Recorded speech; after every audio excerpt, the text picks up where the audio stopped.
నమస్కారం అండి. నా పేరు డాక్టర్ డి శ్రీనివాసరావు అండి. నేను neuro physician, senior consultant, Medicover hospital, Secunderabad branch అండి. తరచుగా తలనొప్పి వస్తుంది అని శ్రోతలు అడిగారండి మమ్మల్ని.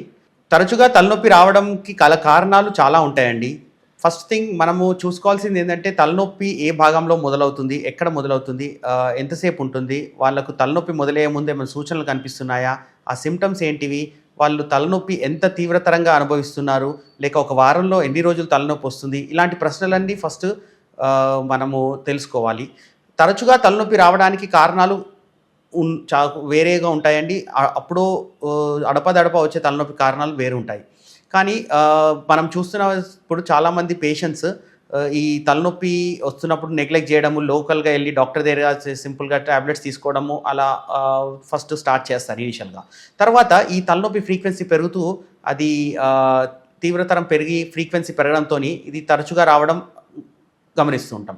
సో యూజువల్గా మనకి ఏ పేషెంట్ అయినా తలనొప్పి వచ్చినప్పుడు ఈ తలనొప్పి గల సిమ్టమ్స్ని తెలుసుకుంటూ ఉన్నప్పుడు న్యూరాలజిస్ట్ అడిగే కామన్ క్వశ్చన్స్లో తలనొప్పి తీవ్రతరము, తలనొప్పి ఫ్రీక్వెన్సీ ఏ భాగంలో వస్తుంది, వచ్చే ముందు సూచనలు ఏమన్నా తెలుస్తాయా, లేక తలనొప్పికి గల కారణాలు అగ్రివేటింగ్ ఫ్యాక్టర్స్ ఏంటివి, రిలీవింగ్ ఫ్యాక్టర్స్ ఏంటివో తెలుసుకోవాలండి. ఆ విధంగా మేము ఒక అంచనాకు వచ్చినాక ఫస్ట్ థింగ్ తలనొప్పి ఉన్న పేషెంట్స్లో బేసిక్ ఇన్వెస్టిగేషన్లో సిటీ స్కాన్ అనేది చాలా ముఖ్యమైనది.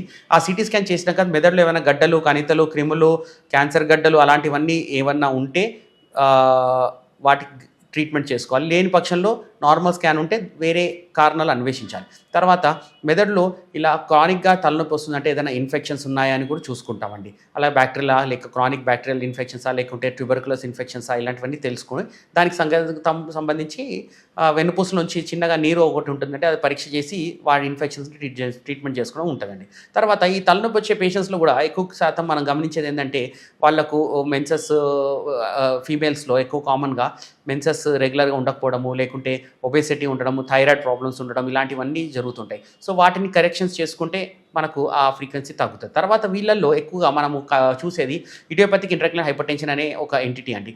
సో వీళ్ళల్లో డయాగ్నోస్టిక్ ట్యాపింగ్ చేసుకొని మనము ఆ ప్రెషర్ ఎంత ఉందో చూసుకొని సిఎస్ఎఫ్ ఫ్లూయిడ్ది, ఓపెనింగ్ ప్రెషర్, ఆ విధంగా మనం ఒక డయాగ్నోసిస్ వచ్చి వాళ్ళల్లో ట్రీట్మెంట్ చేసుకుంటూ ఉంటాము. యూజువల్గా ఈ ఓబేస్ పేషెంట్స్ని లైఫ్ స్టైల్ మోడిఫికేషన్స్ అండి, ఈటింగ్ హ్యాబిట్స్ని రెగ్యులరైజ్ చేసుకోమని, స్లీప్ హ్యాబిట్స్ని రెగ్యులరైజ్ చేసుకోమని చెప్తుంటాం.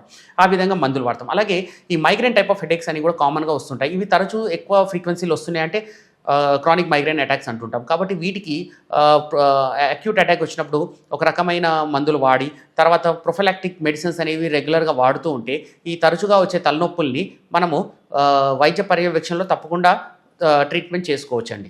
Thank you.